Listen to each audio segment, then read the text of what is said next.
नमस्कार दोस्तों, आप सभी का स्वागत है एग्जाम तक यूट्यूब चैनल में। आज है 12 जून 2020 और आज के करंट अफेयर्स के वीडियो में हम लोग 12 जून से बनने वाले सभी इंपॉर्टेंट करंट अफेयर्स के क्वेश्चंस करने वाले हैं।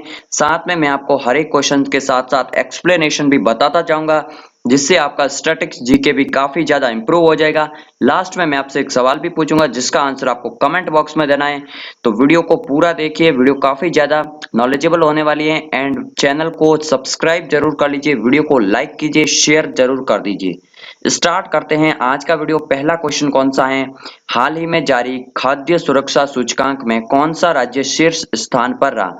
तो अभी खाद्य सुरक्षा सूचकांक जारी किया गया, फूड सेफ्टी इंडेक्स, जिसमें गुजरात राज्य ने टॉप किया। ठीक है ना?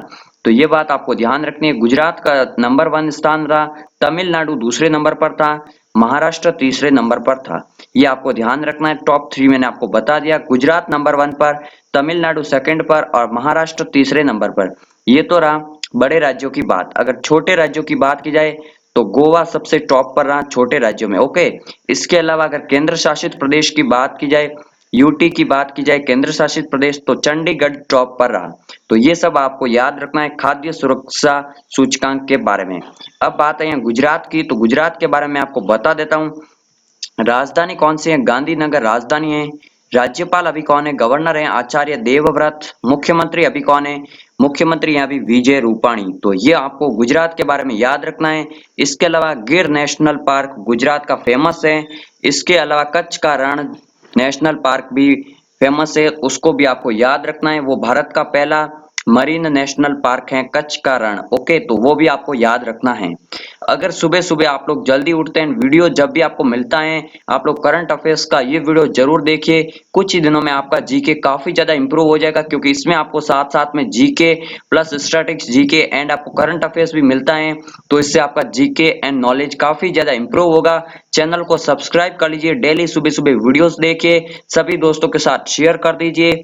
आज का सेकंड क्वेश्चन कौन सा है? हाल ही में एक पुस्तक लॉन्च हुई है जिसको पब्लिश किया, lockdown lessons living and other stories. तो इसके लेखक कौन है? इसको पुस्तक को किसने लिखा लॉकडाउन पर? Lockdown lessons living and other stories, ये लिखा है शोभा डे ने। ओके, तो ये आपको याद रखना है, इंपॉर्टेंट है शोभा डे। ओके, चलिए बात करते हैं थर्ड क्वेश्चन की। किस भारतीय महिला एथलीट पर एआईयू ने 4 वर्ष का प्रतिबंध लगा दिया है? तो वो लगा दिया है गोमती मारीमुथु पर। ये भारतीय एथलीट हैं जिस पर अभी 4 वर्ष का प्रतिबंध लगा दिया गया है, डोपिंग के कारण। ठीक है ना? डोप टेस्ट में पॉजिटिव आने के कारण। ओके, अब एआईयू ने प्रतिबंध लगाए हैं, तो एआईयू क्या है? तो एआईयू क्या मतलब है? Athletics integrity unit. Okay, athletics integrity unit है, ये आपको याद रखना। एआईयू 4 वर्ष का प्रतिबंध लगा है गोमती मारीमुथु पर। ओके, चलिए अब बात करते हैं चौथा क्वेश्चन की। किस भारतीय को नासा विशिष्ट लोक सेवा पदक से सम्मानित किया जाएगा? किस भारतीय को नासा विशिष्ट लोक सेवा पदक को मिला है? तो वो मिला है रंजीत कुमार को। ये आपको याद रखना इंपॉर्टेंट है। नासा ने अवार्ड दिया है रंजीत कुमार को। ओके, नासा के बारे में अगर बात की जाए तो ये वॉशिंगटन डीसी में इसका हेडक्वार्टर है। ये अमेरिकन स्पेस एजेंसी है। ठीक है ना? इसके संस्थापक कौन है? ड्वाइन डेविड आइजनहावर इसके संस्थापक हैं। स्थापना कब हुई थी? 1 अक्टूबर 1958 को नासा की स्थापना हुई थी। तो ये सब आपको नासा के बारे में इंपॉर्टेंट याद रखना है। एंड ये अवार्ड का याद रखना, नासा विशिष्ट लोक सेवा पदक रंजीत कुमार को दिया गया है। चलिए अब बात करते हैं पांचवें क्वेश्चन की। फिच रेटिंग एजेंसी ने भारतीय अर्थव्यवस्था की अगले वित्त वर्ष में कितने प्रतिशत बढ़ने का अनुमान लगाया? अगला वित्त वर्ष यानी कि 2021 से। ठीक है ना? तो अगले वित्त वर्ष में कितने प्रतिशत बढ़ने का अनुमान लगाया? तो वो लगाया 9.5%। ओके, 9.5% बढ़ने का अनुमान लगाया है। तो ये एक अच्छी बात है, फिच रेटिंग एजेंसी ने यह इंडियन इकोनॉमी पर अनुमान लगाया है। चलिए अब बात करते हैं छठे क्वेश्चन की। ये इंपॉर्टेंट क्वेश्चन है, इसको आप लोग याद जरूर कर लीजिए। अमेरिका की प्रथम महिला अंतरिक्ष यात्री कैथी सुलिवन। तो ये आपको याद अमेरिका की पहली महिला अंतरिक्ष यात्री कौन थी? तो यात्री कैथी सुलिवन थी, अमेरिका की प्रथम महिला अंतरिक्ष यात्री। ठीक है ना? उसने मैरियाना ट्रेंच में उतरने वाली भी पहली महिला बन गई। तो मैरियाना ट्रेंच पर उतरने वाली पहली महिला कौन बनी है? वो भी यही बनी है, सुलिवन। ओके, ये आपको याद रखना। मैरियाना ट्रेंच क्या है, मैरियाना ट्रेंच कहाँ पर है, तो ये है प्रशांत महासागर में, जो कि विश्व का सबसे गहरा गर्त है, ठीक है ना।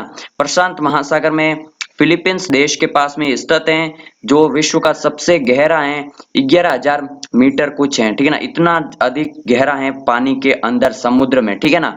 यानी कि जितना माउंट एवरेस्ट ऊपर है उससे भी अधिक समुद्र में गहरा गड्ढा है मैरियाना ट्रेंच, उसको चैलेंजर खाई भी कहते हैं, उसमें ये उतरी है कैथी सुलिवन। ये आपको याद रखना है, इंपॉर्टेंट है। किस देश के पास है, फिलीपींस के पास है, और प्रशांत महासागर में ये मैरियाना ट्रेंच स्थित है। फिलीपींस की बात की जाए तो फिलीपींस की राजधानी क्या है, मनीला इसकी राजधानी है। यहाँ पर क्या है, एडीबी का हेडक्वार्टर है, एशियन डेवलपमेंट बैंक, मनीला में इसका हेडक्वार्टर है। तो ये सब आपको मैं साथ साथ में बताता जाता हूँ एक दूसरे से रिलेट करके, ताकि आपको काफी अच्छे तरीके से याद हो जाए, फिर आप कभी नहीं भूलेंगे, ठीक है ना।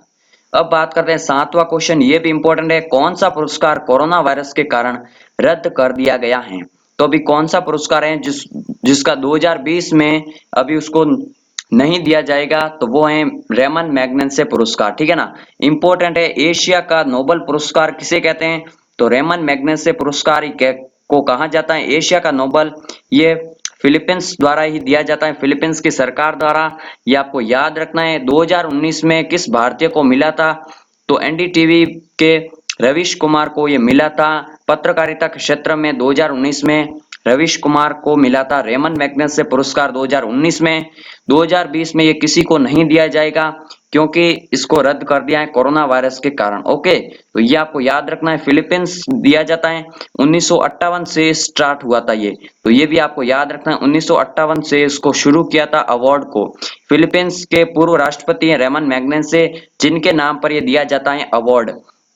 तो ये सब मैंने आपको बेसिक डिटेल दे दी रेमन मैग्सेसे पुरस्कार के बारे में। फिलीपींस की जानकारी मैंने आपको ऊपर दी थी। राजधानी है मनीला, एशियन डेवलपमेंट बैंक का हेडक्वार्टर है मनीला में, ठीक है ना। चलिए अब है आठवां क्वेश्चन।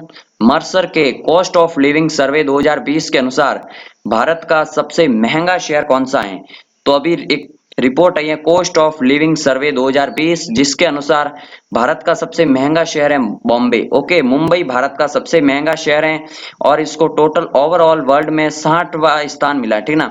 16th स्थान मिला है, यानी 60वां सबसे महंगा शहर है ओवरऑल वर्ल्ड में, और भारत का सबसे महंगा शहर है मुंबई। ओके, मुंबई की बात की जाए तो ये राजधानी किसकी है, महाराष्ट्र की ये राजधानी है। याद रखना है, महाराष्ट्र के अभी राज्यपाल कौन है, तो भगत सिंह कोश्यारी राज्यपाल है।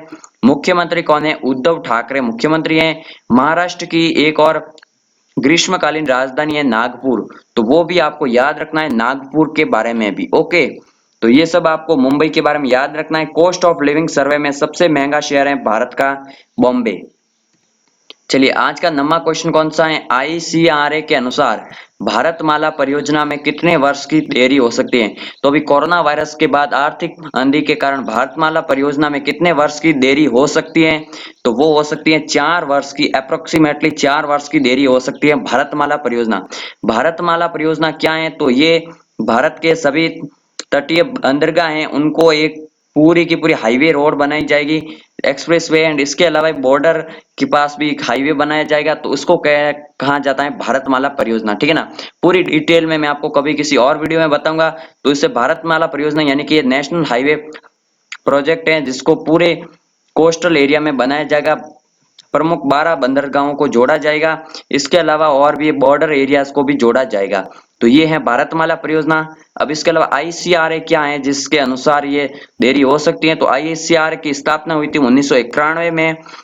इसे मूल रूप से क्या कहते हैं, investment information and credit rating agency of India. तो ये इंडिया की है, जिसमें investment information and credit rating agency of India इसका पूरा नाम है। 1991 में इसकी स्थापना हुई थी। चलिए आज का लास्ट क्वेश्चन है, विश्व बाल निषेध दिवस कब मनाया जाता है, तो ये भी इंपॉर्टेंट क्वेश्चन है, विश्व बाल निषेध दिवस कब मनाया जाता है। ये है आज 12 जून को विश्व बाल निषेध दिवस, ये आपको याद रखना है। कौन मनाता है, तो अंतर्राष्ट्रीय श्रम संगठन आईएलओ द्वारा बाल श्रम को विश्व से खत्म करने और ध्यान केंद्रित करने के लिए लॉन्च किया गया है, ठीक है ना। तो ये आपको याद रखना। आईएलओ का हेडक्वार्टर कहाँ है, तो ये है स्विट्जरलैंड के जेनेवा में आईएलओ का हेडक्वार्टर है, ये आपको याद रखना है, जेनेवा में इसका हेडक्वार्टर है। इंटरनेशनल लेबर ऑर्गेनाइजेशन 12 जून को मनाया जाता है विश्व बाल निषेध दिवस। तो ये सब थे आज के क्वेश्चंस। आई होप कि आपको काफी अच्छे लगे होंगे। इन सभी क्वेश्चंस को आपको याद करना है। साथ में मैंने जो भी आपको स्टैटिस्टिक्स जीके बताए, राजधानी बताई है, मुख्यमंत्री बताए, वो सब काफी ज्यादा इंपॉर्टेंट है। इस वीडियो को अपने सभी दोस्तों के साथ शेयर कीजिए, चैनल को सब्सक्राइब जरूर कीजिए। इसकी पीडीएफ आपको टेलीग्राम चैनल में मिल जाएगी, जिसका लिंक नीचे डिस्क्रिप्शन में दिया गया है, वहां पर इसकी क्विज भी मिल जाएगी। अब बात करेंगे, कल के सवाल का आंसर दूंगा और आज का नया प्रश्न पूछूंगा। कल मैंने प्रश्न पूछा था दक्षिण कोरिया के राष्ट्रपति कौन है। ये मैंने क्यों पूछा था, क्योंकि उत्तर कोरिया ने दक्षिण कोरिया के साथ अपने सभी संबंध समाप्त कर दिए हैं। तो दक्षिण कोरिया के राष्ट्रपति है मून जे इन, ये आपको याद रखना है। मून जे इन दक्षिण कोरिया के राष्ट्रपति हैं। आज का क्वेश्चन कौन सा है, आईएलओ की स्थापना कब हुई।